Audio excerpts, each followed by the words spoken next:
전에 말씀드렸던 것처럼 크게 두 부분으로 나눌 수 있다라고 말씀을 드렸죠. 뭐냐면 1년 1수부터 6수까지, 그 다음에 7수부터 마지막 12수까지 결국 앞에 6개, 뒤에 6개로 나누어서 앞부분 주로 자연 친화적인 내용이 주를 이루게 됩니다. 그 다음에 뒷부분은 학문, 공부 열심히 하라, 그죠? 돌을 닦아라, 뭐 이런 얘기가 주를 이루게 되죠. 좀 더 교훈적인 얘기는 아무래도 후반부에 더 많이 나오게 되겠고요. 그래서 이렇게 앞에 6수를 언지라고 이야기를 하고요. 요 뒤에 6수를 언학이라고 이름을 붙여서 이야기합니다. 자, 언지언학 뭐 이런 거 꼭 알아야 되느냐? 그런 건 아니고요. 읽다 보면 여러분들이 1수부터 6수까지 또 7수부터 12수까지 내용상 확연히 구분이 되는 것을 충분히 느낄 수 있을 것입니다. 자, 그러면 12수 빠르게 한번 정리를 해보도록 할까요? 이런 달 어떠하며 저런 달 어떠하려. 많이 듣던 얘기, 많이 듣던 19절이죠. 그렇죠? 방언이 아저씨가 했었던 거. 만수상 드렁치기 얽혀진들 어떻겠느냐. 우리 모두 어우러져서 지금 현실에 만족하고 현실에 힘쓰자, 뭐 이런 얘기였어요. 자, 그런데 여긴 좀 다릅니다. 이런 달 어떠하며 저런 달 어떠하려. 이러면 어떻고 저러면 어때요. 어떤 것에도 얽매이지 않는 그런 태도를 읽어낼 수가 있죠. 초장에서 초야우생이 이렇다 어떠하려. 초야우생, 초야 뭐예요? 풀, 들, 그렇죠? 풀들판. 그러니까 시골 혹은 자연 속에 우생, 어리석은 사람. 지금 말로 하면은 뭐 촌놈 정도가 될 것 같아요. 촌사람, 촌놈이 이렇다 어떠하려. 이렇게 살아간들 어떠하겠느냐. 자, 이렇다라는 것이 구체적으로 얘기하는 것은 아마도 욕심 없이 자연 속에 묻혀서 그냥 살아가는 것, 그것을 의미하는 것으로 보시면 되겠습니다. 욕심 없이 자연 속에서만 그저 묻혀 사는 것, 이렇게 산들 무엇이 어떻습니까? 하물며 천석고왕을 고티어, 무슨 말이요? 하물며 천석고왕 무슨 뜻입니까? 그렇죠? 천석고왕, 연하고질, 천석고왕 같은 말이죠. 어떤 뜻? 자연 친화적 병, 그렇죠? 자연을 사랑하는 고질병이라는 뜻이죠. 자연을 사랑하는 고질병을 고쳐서 무엇하겠어요? 자, 그렇다면 핵심적인 시어는 바로 천석고왕이 되겠군요. 즉, 나는 자연 속에서 자연을 사랑하는 고질병을 갖고 있는데 그것을 절대로 고치지 않겠다, 이런 얘기입니다. 그리고 그런 삶에 만족한다는 얘기죠. 다시 한번, 이러면 어떻고 저러면 어때요? 그냥 산과 들, 자연 속에 묻혀 사는 삶이 이 정도면 뭐 어떻겠습니까? 하물며 이런 자연을 사랑하는 병을 무엇하러 고칩니까? 저는 자연 속에서 만족하면서 살 거예요. 이런 얘기가 되겠습니다. 자, 자연 친화적 삶에 대한 만족의 태도가 드러난다는 거, 여러분들이 잘 정리를 해주시면 되겠습니다. 핵심적인 시호는 천석고왕이었고요. 그 다음에 뭐 음악적인 측면에서도 보면 마지막 부분이 이렇게 일치되죠. 어떠하려, 무슨 하려, 이런 식으로. 그래서 이런 반복 구조를 통해서 운율을 형성하고 있는 것도 눈여겨 봐주시면 좋겠습니다. 자, 그 다음에 두 번째 수로 넘어갈까요? 연하로 집을 삼고 풍월로 버들 삼아. 자, 연하라고 하면 많이 나오죠. 아까 연하고질 할 때도 나왔었습니다만, 연하라고 하면 안개, 이건 연기인데 그냥 연기가 아니고 자연의 연기니까 아마 안개일 것이고요. 그죠? 그 다음에 노을, 뭐 이런 뜻입니다. 자, 그러니까 안개와 노을을 집을 삼고 자연을 집을 삼고 대유법으로 쓰인 것으로 보시면 되겠고요. 풍월로 버들 삼아 바람과 달을 친구 삼아서 태평성대의 병으로 늙어나니. 자, 태평성대, 평화로운 시대에 병으로 늙으니. 자, 여기서 병이라는 건 심각한 것으로 역시 받아들이셔서는 안 되겠어요. 나이가 들면 조금씩 갖게 되는 병, 혹은 아니면 뭐예요? 천석고왕, 자연을 사랑하는 교질병 정도로 생각을 해도 별 상관은 없겠습니다. 무슨 말인지 알겠죠? 이 중에 이 가운데 이렇게 살아가는데 바라는 것은 허물이나 없고죠. 자, 도덕적 순결성을 추구하는, 마치 마치 누구? 윤동주의 서시에서 볼 수 있었던 그런 모습과 유사하죠. 그렇죠? 다시 한번 정리합니다. 안개와 노을로 집을 삼고 바람과 달로 벗을 삼아 자연 속에서, 이런 얘기죠. 태평한 시대에 병으로 늙어가니 이 가운데 이런 자연 속에서 살아가는 데 있어서 바라는 것이 있다면 허물이나 없었으면 하는 것 정도입니다. 전혀 욕심이 없는 모습. 욕심이 없지만 욕심이 있다면, 역설적인 표현이지만요. 그죠? 욕심이 있다면 무엇에 대한 욕심입니까? 그렇죠. 순결하게, 도덕적으로 깨끗하게 살아가는 것만을 저는 바랍니다. 이런 얘기가 되겠습니다. 평화로운 시대에 자연에서 바르게 살고자 함. 그래서 여기서 자연 친화적인 태도가 동시에 나타나면서요. 그죠? 이 앞부분에 이제 서론 부분에서 만족을 이야기하면 거기 플러스 알파가 들어간 게 바로 뭐예요? 바르게 살고자 하는 것. 그 바르게 살고자 하는 것은 공부 열심히 하는 것, 후학들을 열심히 키우는 것, 그들에게 모범이 되는 것 등등이 모두 포함이 되겠죠. 그렇죠? 자, 그래서 두 수를 함께 공부를 해봤고요. 또 정리해볼까요? 순풍이 죽다 하니, 순풍이란 건 뭐예요? 그죠? 순박한 풍속, 요 정도로 생각을 하시면 되겠습니다. 순박한 풍속이 죽다 하니, 죽었다라는 건 사라졌다 이런 얘기겠죠. 사라졌다 하니 참으로 진실로 거짓말이다. 그것은 거짓말이다. 그러니까 사람들이 인간 세상에 너무 끔찍해요. 뭐 이런 일들이 벌어집니까? 사람이 순박하던 그런 시대는 이제 지난 것 같아요. 이제 인간이 무서워요. 이렇게 얘기하는 것. 그건 참으로 거짓말이다. 인생이 어디다 하니 진실로 옳은 말이. 자, 인간의 삶이라는 것이 인간이 이 정도로 해석하면 되겠어요. 인간이 어질다고 하는 것은 참으로 옳은 말이다. 천하의 허다 형제를 속여 말씀할까? 천하의 하늘과 땅 사이, 즉 이 세상의 허다 형제, 많은 그 형제들, 똑똑한 아이들을 속여서 말할 수 있겠느냐? 속여서 말해서는 안 된다 이런 얘기겠죠. 그렇다면 여기서 속여서 말하는 것은 뭐예요? 순풍이 죽다고 한다라는 것이 바로 속여 말하는 것에 해당이 되겠죠. 그리고 인생이 어질다라는 말이 속여 말하지 않는 진실된 말이 될 것입니다. 그래서 요 앞부분에 뭐 이 거짓말이라고 하는 순풍이 죽다는 요건 아마도 순자, 그렇죠? 순자 할아버지의, 중국의 순자 할아버지의 그 성악설을 얘기하는 것으로 보여지고요. 여긴 뭐예요? 그렇죠? 맹자의 성선설을 지지하는 것으로 보여집니다. 다시 순박한 풍속이 죽었다, 사라졌다라고 하는 것은 참으로 거짓말이에요. 인간이 어질다고 하는 말, 그 말이 진실로 옳은 말이죠. 세상에 많은 영재들을 속여서 말해서는 안 됩니다. 자, 이런 얘기가 되겠어요. 자, 그러면 인간은 근본적으로 본래 어질고 그리고 순박한 풍속은 그래서 살아있을 수밖에 없다. 이런 얘기를 담고 있다라고 정리를 하시면 되겠습니다. 자, 유란이 제곡하니, 유란, 그윽하다. 그윽할 유자죠. 그윽하다. 그윽한 난초가 제곡하니 꼭꼭 뭐예요? 그렇죠? 골짜기에 있으니 자연이 듣디디오해, 자연이 듣기가 좋구나. 자, 물론 그 그윽한 난초가 피어 있으면 향기가 나야 되는데 이걸 청각적으로 표현하는 것은 어떤 구태의연한 어떤 표현에서 온 것이라고 여러분들이 생각을 하시면 되겠고요. 어쨌거나 그 난초가 피게 되니까 거기 어떤 그 아름다운 소리가, 자연의 소리가 막 들려오는 듯합니다. 그리고 백운이 제산하니, 백운 흰 구름이 산에 있으니 자연이 보디듀해, 뭐예요? 자연이 보기가 좋구나. 이 중에 이 가운데에 피미일인. 자, 줄이면 뭐예요? 그냥 미인이에요. 그렇죠? 근데 피는 뭐예요? 이런 3인칭을 나타내는 거라고 보면 되겠고요. 그 아름다운 한 사람, 이런 얘기입니다. 미인을 더욱 잊지 못하여. 자, 그 미인은 누굴까요? 바로 피미일인은 임금이 되겠죠. 여러분들이 감 잡았을 거예요.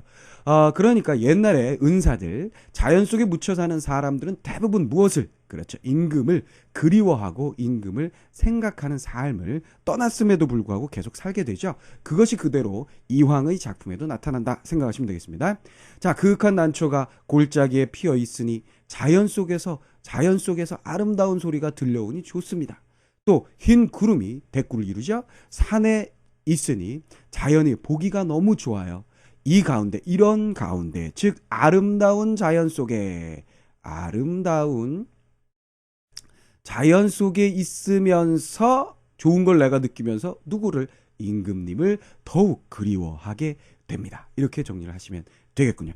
자, 계속해서 자연 얘기예요. 아름다운 자연, 또 플러스 알파가 있다면 임금을 잊지 못함이라는 것이 플러스 알파가 된 것이겠죠. 자, 자연 친화적인 얘기가 주로 전반부 6수에 들어있다라고 얘기를 했는데, 요 부분, 세 번째 수, 요 부분은 자연 친화라기보다는 좀 인간의 본성에 대한 얘기예요. 그래서 요게 요 안에 들어있을 수 있는 것을 우리가 조금 이렇게 좀 뭐랄까요? 너그럽게 해석을 한다면 뭐가 되냐면, 인간의 본성이라는 것이 자연스러움이죠. 그렇죠. 인간을 자연 일부로 보고 이런 이야기를 했다라고 처리를 해도 뭐 상관이 없겠습니다. 자, 그런데 전반부에는 자연, 후반부에는 뭐 교훈, 항문 이렇게 돼 있다고 뭐 두부를 칼로 자르듯이 그렇게 명확하게 돼 있으려는 법은 없는 거니까요. 어쨌거나 자연친화적인 얘기가 주를 이루고 있는 거 느껴지실 겁니다. 산전에 유대하고 산전에 산의 앞에 대가 있습니다. 대. 그러니까 평평한 높은 어떤 그 언덕 같은 곳이 있는데 바로 여기서는 낚시터 같은 곳이라고 생각하시면 되겠어요. 그 대 아래에 유수로다 물이 흐른다. 그러니까 낚시질 하면 되는 거겠죠. 때만한 갈매기는 때를 만난 갈매기는 오명가명 왔다 갔다 하거든 하는데 어디다 어찌하여 교교백군한 머리마잠 하난고. 자, 여기 해석을 이 부분이 중요하겠군요. 교교백구 교나 백이나 전부 다 희단 얘기예요. 흰 망아지라는 뜻입니다. 즉 현명한 사람, 현자, 공부한 사람이라는 뜻이에요. 왜 그렇게 해석하냐면 원래 이 교교백구라는 것은 그 현자가 타고 다니는 말, 현자, 희고 깨끗한 말 이런 두 가지 의미를 갖거든요. 근데 여기 문맥적으로 보면 현자가 타고 다니는 말이라고 하는 것보다 그냥 현자라고 해석하는 것이 좋겠고요. 멀리라고 해석하면 되겠습니다. 멀리 마음 하는 곳, 즉 멀리 마음을 두느냐 이런 뜻으로 해석을 하면 되겠어요. 다시 한번. 자, 산 앞에는 대가 있고 그 대 아래에는 흐르는 물이 있습니다. 여기서 낚시질을 하면 되지요. 또 때를 만난 갈매기가 왔다 갔다 즐겁게 논일고 있어요. 여기서 낚시질하면서 즐겁게 자연 속에서 머물면 되지 않겠어요? 그런데 어찌하여 현자들이 즉 공부 좀 한 사람들은 꼭 멀리 마음을 두는 걸까요? 즉 입신양명 세상이 되겠죠. 입신양명 속세. 그러니까 이건 뭐냐면요. 공부 조금 하면은 뭐요? 좀 아직 덜 익었음에도 불구하고 저는 세상에 나가서 무엇을 이루렵니다. 공을 세우렵니다. 이런 생각을 갖게 되는 거죠. 그러니까 무르익고 난 다음에 정말 현명한 사람이 되고 난 다음에 뭐 나라의 부름을 받거나 사람들의 추앙을 받아서 나라를 위해서 내 한 몸 바치는 것, 진정한 이 나라를 위한 뜻을 바치는 것, 이것은 괜찮겠지만 덜 익은 주제에 공부 좀 더 해야 되는 것들이 나는 나갈래요. 그건 결국은 뭐예요? 바로 입신양명 자체에만 뜻을 두고 있는, 부귀영화에만 뜻을 두고 있는 뭐 이런 것이라고 볼 수 있죠. 좀 치기 어린 영웅심리라고 볼 수가 있겠습니다. 그런 것에 대해 일침을 가한 작품이라고 여러분들이 생각을 하시면 되겠어요. 공부한 사람 현자는 입신양명에만 뜻을 두고 있는 현실에 대한 개탄, 자연 속에서 학문에 더욱더 힘쓰는 것이 좋을 텐데 이런 얘기가 되겠습니다. 춘풍에 화만산하고 춘풍 봄바람이 화만산 뭐예요? 봄바람이 부니까 꽃이 산에 가득하고 추야의 가을 밤에 월만대 자 대에 그 뭐 높은 봉우리 같은 곳에 달빛이 가득하구나. 자 뭐예요? 그렇죠. 멋진 분위기, 자연의 멋진 그저 분위기입니다. 사시가흥이 사람과 한 가지라. 자, 사시가흥 사계절의 아름다운 흥이 사람들과 한 가지로 어우러지는구나. 하물며 어약연비 운영천광이야. 어약연비 운영천광. 이걸 그냥 간단하게 여러분들에게 말씀을 드리면 이건 뭐예요? 그냥 자연의 조화 정도로 생각을 하시면 됩니다. 자연의 조화 정도로 생각을 하시면 되겠고요. 시경에 나오는 말인데 어약연비라는 것은 물고기가 도약 뜁니다. 물고기가 뛰고 그 다음에 솔개가 날고 그죠? 운영 이건 쉽죠. 구름자 무엇의 그림자 구름의 그림자 천광 하늘의 빛 햇빛이다 이런 얘기죠. 그러니까 물고기와 솔개와 그 다음에 구름과 그 다음에 해 그대로 자연이에요.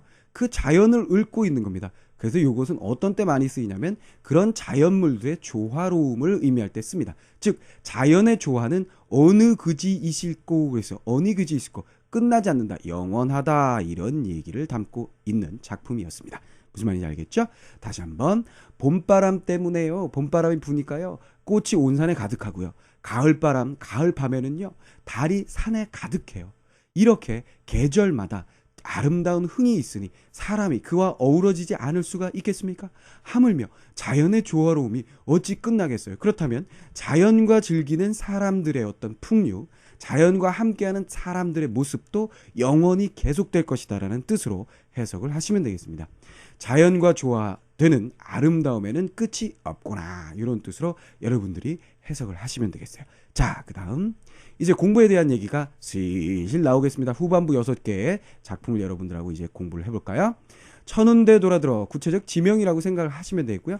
천운대로 돌아들어가서 왈락제 소세한데, 왈락제로 가보니까 거기 소세하다. 소세하다라는 말은 자주 나오는 말인데요. 깨끗하다, 맑고 깨끗하다 이런 뜻이에요. 맑고 깨끗하다 이런 뜻입니다. 맑고 깨끗하다. 자, 소세한데 만권생애로 낙사이 무궁하여라. 자, 즐거움이, 자, 만권생애, 만권의 책을 읽고 살아가는 생애, 즉 많은 책을 읽는 독서하는 그 생애로 즐거움이 무궁무진하구나. 이 중에 이 가운데에 왕래 풍류랄, 왕래 풍류 무슨 뜻일까요?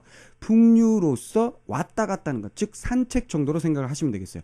이 가운데에 이렇게 책을 읽으면서, 맑고 깨끗한 자연 속에서 책을 읽으면서 즐기면서 동시에 뭐 한다고? 왔다 갔다 산책까지 하는 것, 말해 무엇하겠니? 이런 풍류의 즐거움을 말해 무엇하겠어? 이런 뜻이죠. 자, 천운대 돌아 들어가서 왈락제에 다다르니 그 맑고 깨끗한 기운이 넘쳐나는구나. 이런 아름다운 자연 속에서 수없이 많은 책을 읽고 즐기니 그 즐거움이 너무나 끝이 없어요. 거기다가 왔다 갔다 산책하면서 즐기는 그런 풍류는 말해 못하겠니? 너무나 즐겁구나 야그들아. 이런 얘기입니다. 그래서 이런 것을 배워서 너희들도 나와 함께 학문의 힘을 쓰자, 공부 열심히 하자, 뭐 이런 뜻으로 여러분들이 해석을 하시면 되겠습니다. 알겠죠? 자, 맑은 자연에서 독서하며 산책하는 즐거움을 담은 작품이다. 이렇게 정리를 해주시면 되겠습니다. 자, 뇌정이 파산하여, 뇌정 뭐요? 번개가 뻥뻥 칩니다. 천둥이 쳐요. 번개 천둥이 칠 때에 산이 깨져. 산을 파괴할 정도로 그렇게 쳐도 농자라는 건 뭐예요? 귀머거리는 못 듣나니. 자, 귀 먹은 사람은 듣지 못하니. 당연하죠. 아무리 뇌성동력이 치더라도, 그렇죠? 귀가 먹은 사람은 들을 수가 없습니다.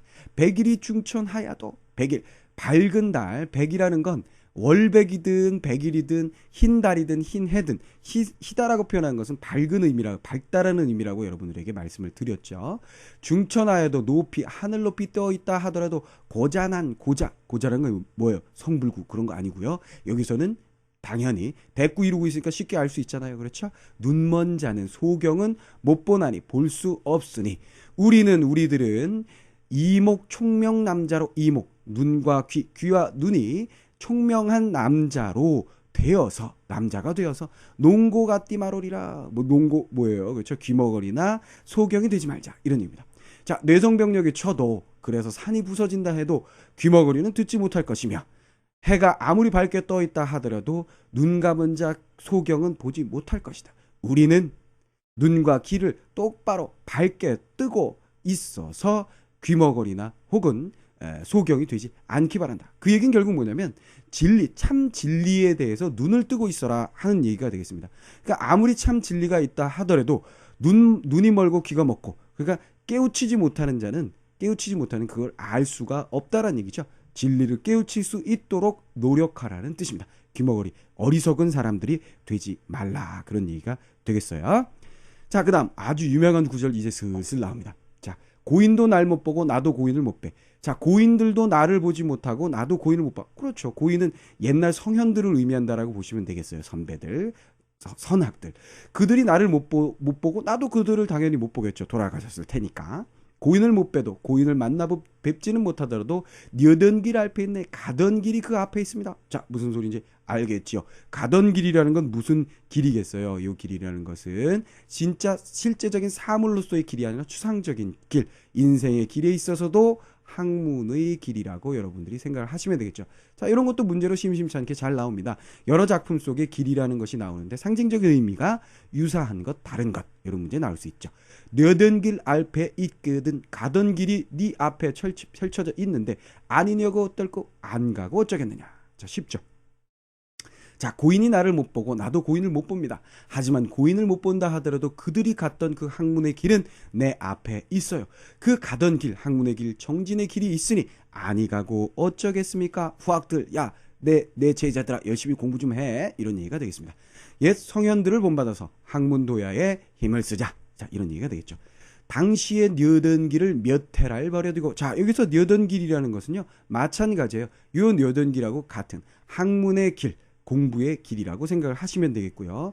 몇 해 동안을 버려두고 어디가 답니다가 이제자 돌아온 거. 자, 어디가 썼을까요? 그렇죠. 벼슬길이라고 여러분들이 생각을 하시면 되겠습니다.